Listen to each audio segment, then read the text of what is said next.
And she thought about how she needed to respond to this pressure. God's covenant is secure and it is strong. And when we are grafted into His family by His Son, Christ, we have covenant on our side.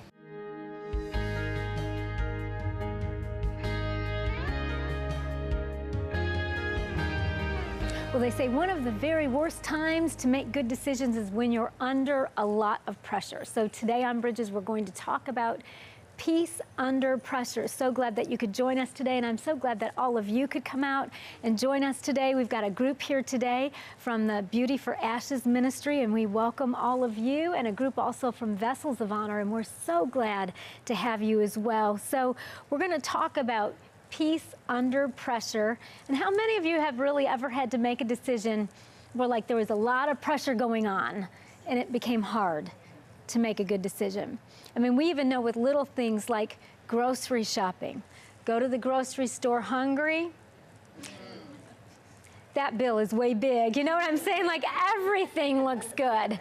It's hard to keep with the budget because you just can't make good decisions. You're acting out of being hungry, and everything looks really good when you're hungry. And so for us in being able to make decisions, it's important that we're able to walk in the peace of God. The Bible even talks about Jesus as the Prince of Peace. And so today we're going to take a look at a woman's story in the Bible who had so much pressure going on, and yet she walked with a great amount of peace.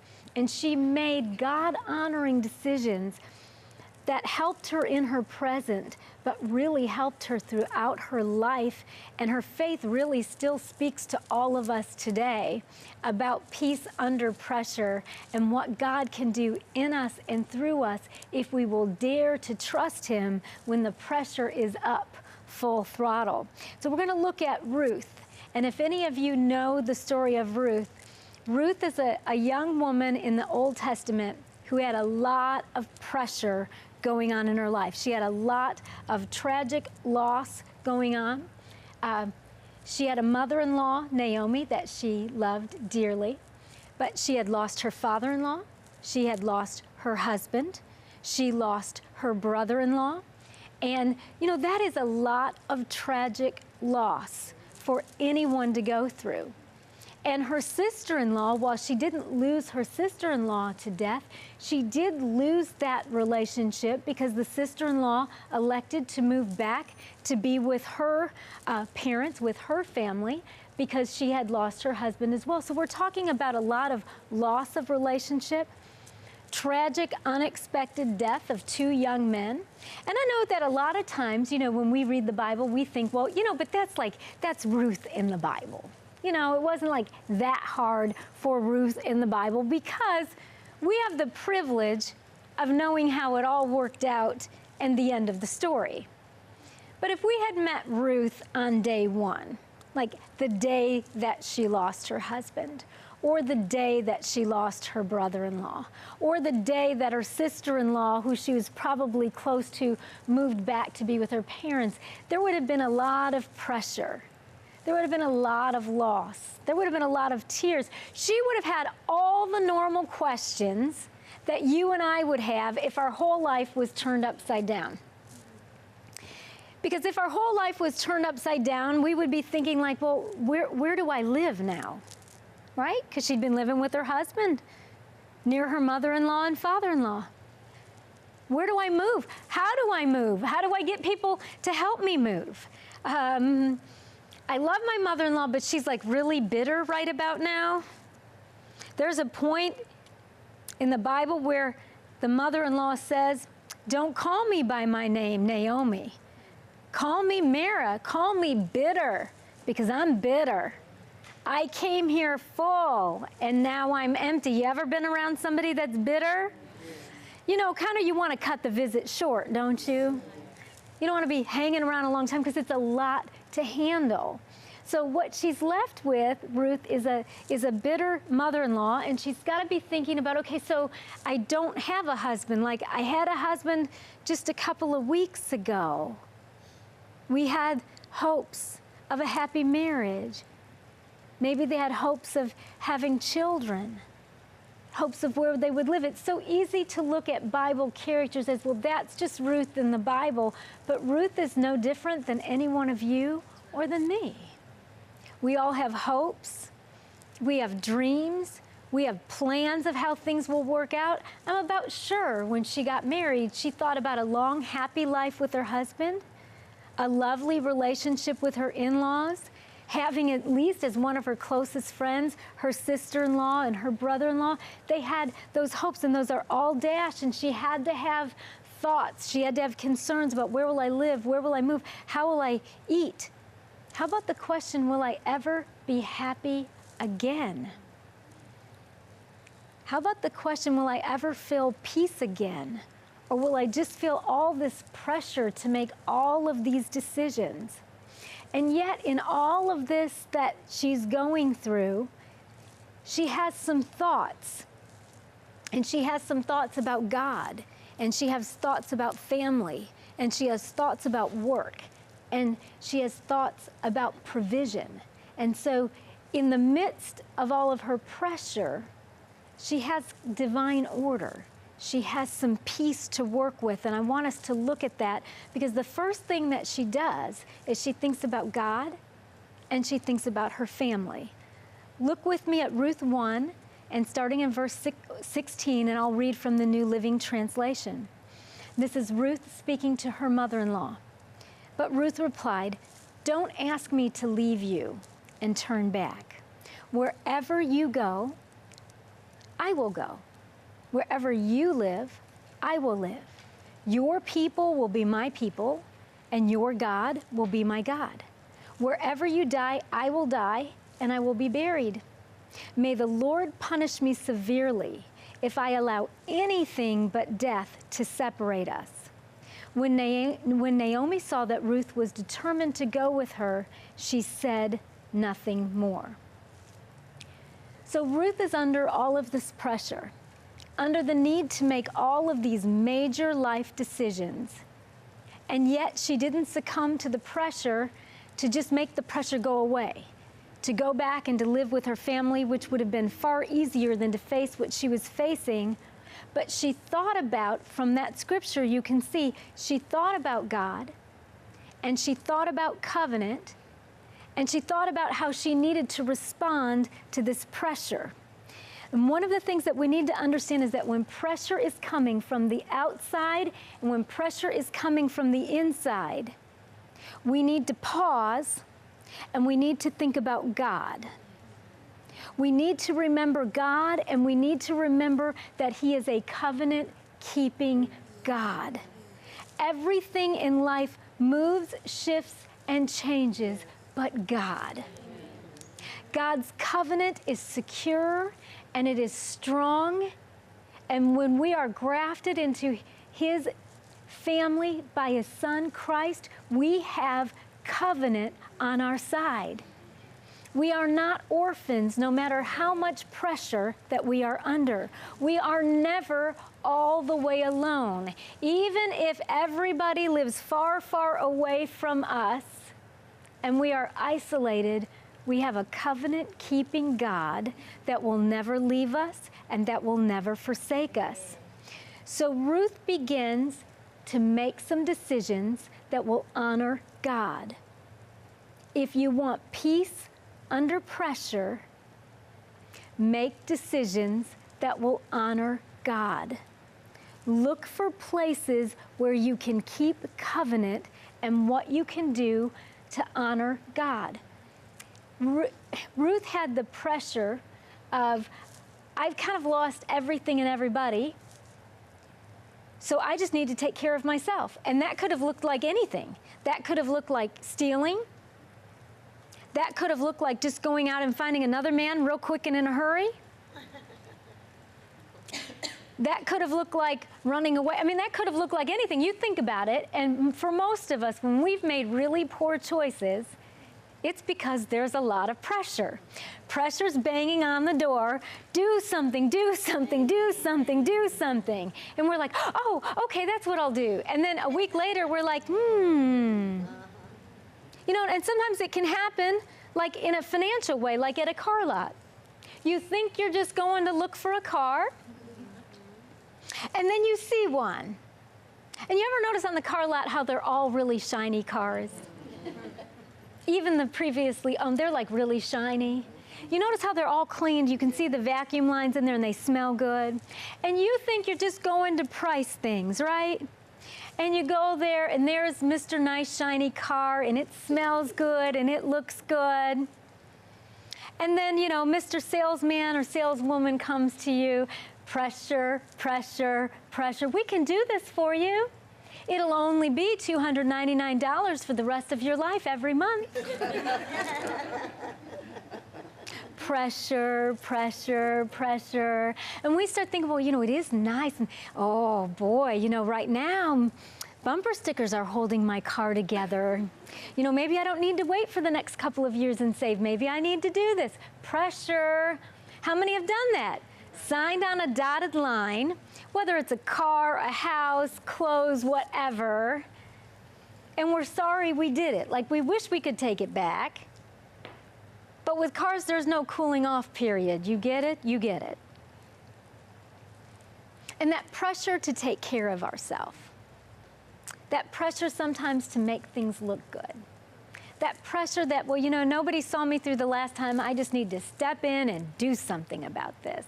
All of that was there for Ruth, and it's all been there for us at one point or another in our life. But if we'll have just enough faith to step back, just enough faith to remember that God is a covenant-keeping God, and that His Word says He's never seen the righteous forsaken or their seed begging bread.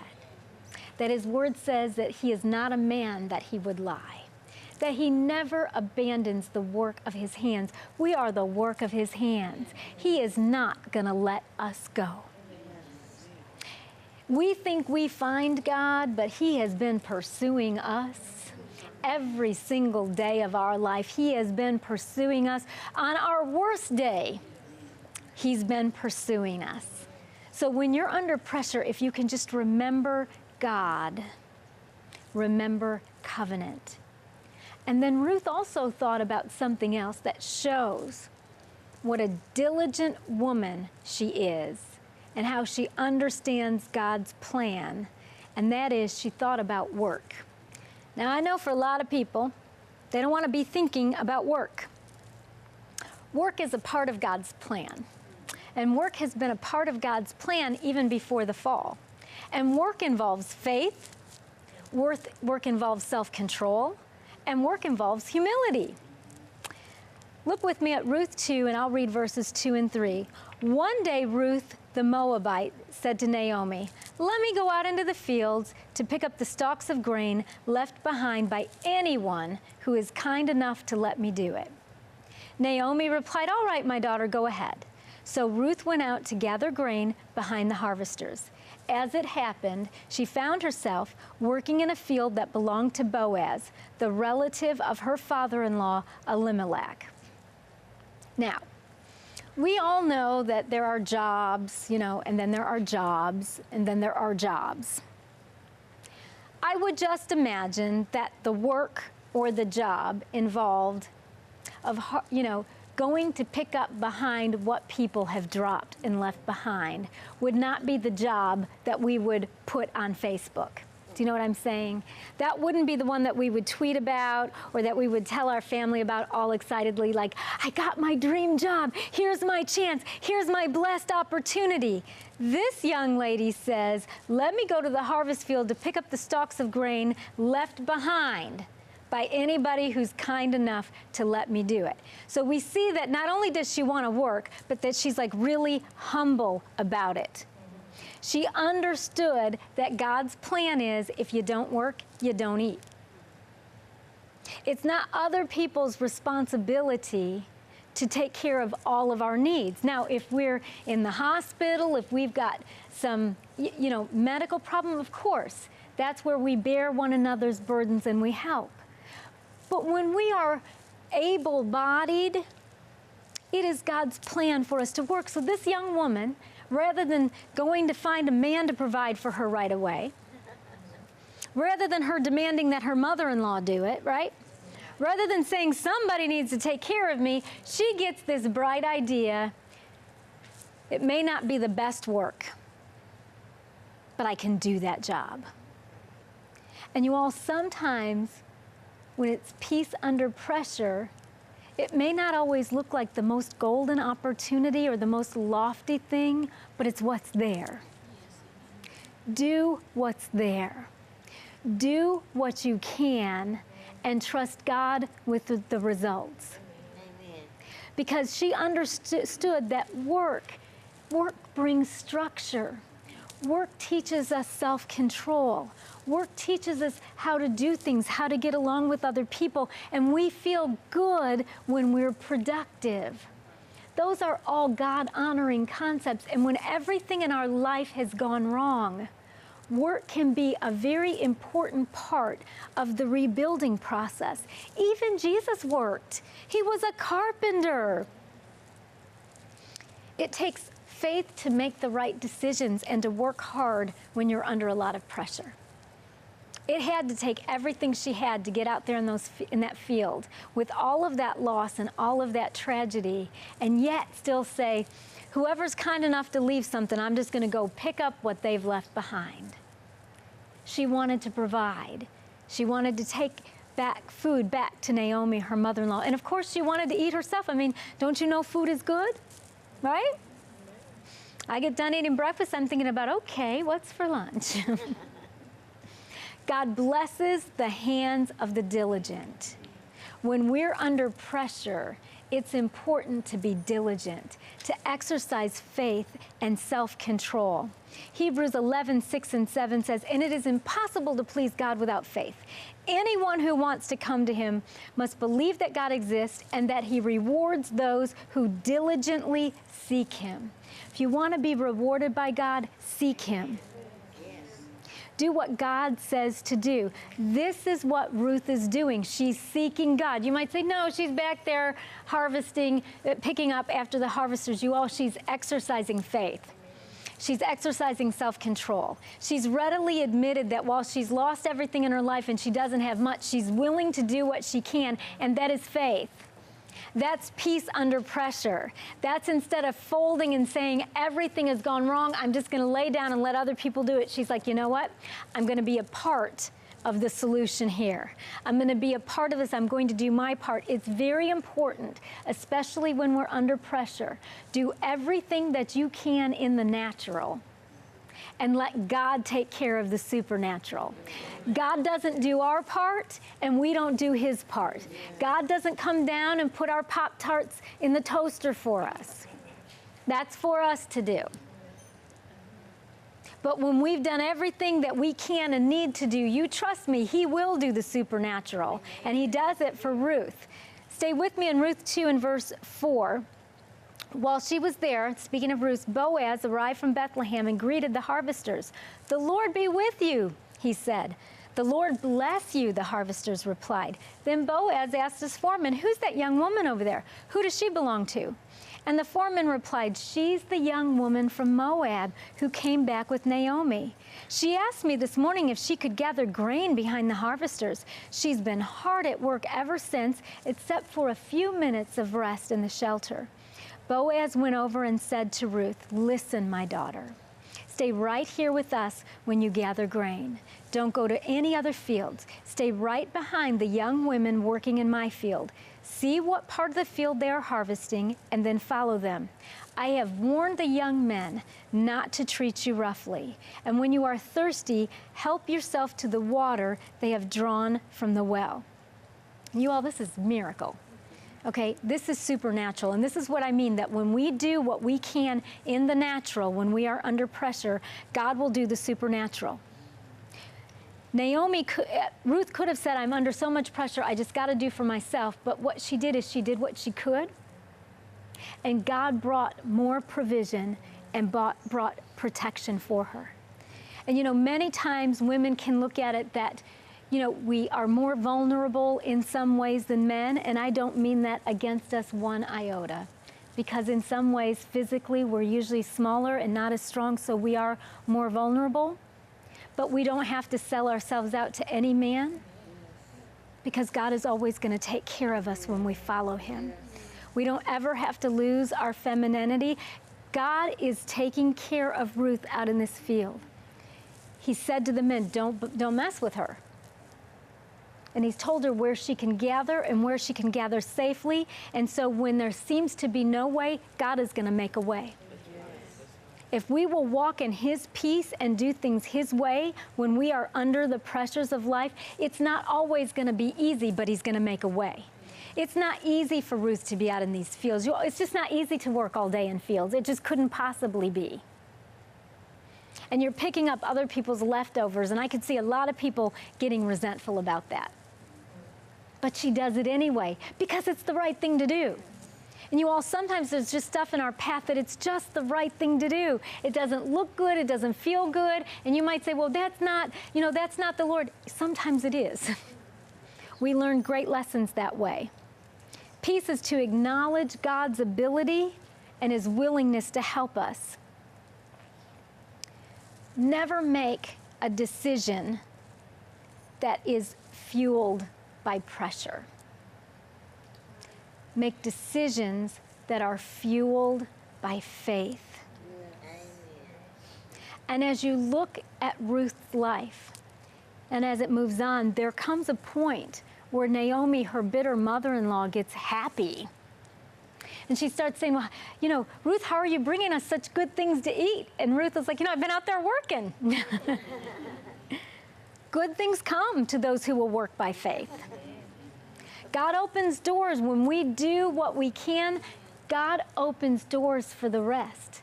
So don't just turn down opportunities all the time because you think you're overqualified or because you're under so much pressure that you just can't. Sometimes that door that's marked leftovers is God's door. Don't be afraid of hard work in the midst of pressure. Don't be afraid of that. When you're under pressure, acknowledge God in every single one of your ways, the best that you can. Acknowledge God. Acknowledge your covenant relationships. And then look at the role of work. What is it that we can do in the natural about what we're facing? If it's a mountain of debt, maybe it's calling all of the bill collectors and saying, this is what I can do. What I'm saying is get a plan together. Don't just think that God is going to rain $1 million down in the middle of your living room. If he does, be sure and call me. I'll be right over. Right? Wouldn't we all be there? No matter where we are, we'll be there.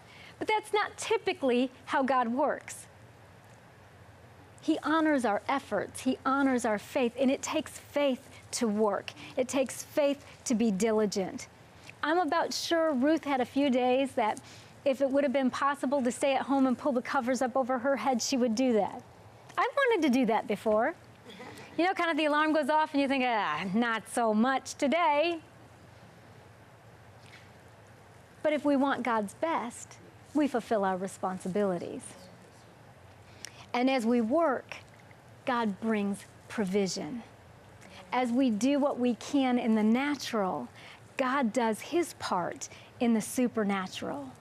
So peace under pressure, it's not about the absence of pressure. We are going to have pressure every single day until we go and be in heaven. But he is going to be our peace in that pressure. He is going to be our portion if we will acknowledge him, if we will obey him, if we will look for what he is doing in our lives. And of course, pray for peace. Count your blessings. Be thankful in those moments that you just think, I've lost so much. And we've all been there.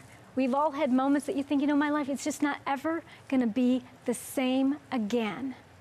And there's something that I've learned about those moments. And it's not that I love those moments, because I don't. But I've learned that, it's not ever going to be the same. But with God's help, it's going to be better. With God's help, he's going to give me peace. With God's help, I can go to work today and do what I need to do. I can treat everybody with love and kindness, because this day is not forever. better days are coming. So to acknowledge God in all of our ways, to make that decision that peace under pressure is our portion, no matter what we face. That after today, after this moment, we're never going to make another decision because we're under pressure. We're making decisions out of faith. That's something that we can all do. We can't all affect everything that happens in our life, but we can make faith-filled decisions instead of operating out of pressure and emotion and the storms and the tests and the trials of life. In just a couple of moments, Jennifer McGill is going to come again and talk to all of you about peace under pressure. But I just want us to all make that decision today to decide that peace under pressure is our way of life from this moment on because of what Jesus has done for us. Would you like to be a part of a Bridges Studio Audience production? Visit monicaschmelter.com/calendar to sign up. You can purchase a copy of today's show for $15. Call us at 615-754-0039 or send a check to the address on your screen. Be sure to mention the program number. Hi, I'm Jennifer McGill, and I'm being joined by Shonda. Thank you for joining us here at Bridges. And so I was just talking to Shonda about how I kind of summed up a lot of what Monica was saying that impacted me as far as under pressure, you have to do your part. You have to make that pause, believe in the promise, believe in the path, and walk in peace. So that's a lot of P words, but I would say what impacted you the most as far as what Monica was spelling out today about fueling decisions by faith, walking in peace, under pressure? When I think about pressure, I think about the pressures of being a single mother, especially caught in addiction, and the secrets behind that. I took a faith when I came to Beauty for Ashes, a healing place there, and it was just like when I shut the door, I totally trusted God and what He was going to have for my life at that point. And I love it that was a huge process. You know, Monica did talk about how sometimes things don't happen overnight, millions of dollars don't rain down on us. It's a process with God. It's that relationship with Him. So what would be the next step for you as far as applying what you learned today about walking in peace, making these faith-fueled decisions in your personal life? For me, I really want to impact women that's just like me, single mothers that have to do the work and take care of their children and their family and have struggles, and me letting them know that God is it. You know, to follow Him and all, and everything is just perfect. I thought of another P word, proud. I'm just inspired just by listening to what you're saying. So thank you so much for joining us today. Thank you, Shonda. Thank you for joining us here on Bridges. You can find study guides and full episodes on monicaschmelter.com. You have a great rest of your day. The blood of Christ is the only cure. It gets down to the root of every single thing that ails us. There's not an addiction, there's not a generational curse, there's not any root of sin. There's nothing that the blood of Jesus cannot cleanse. Visit monicaschmelter.com to schedule Monica to speak at your event.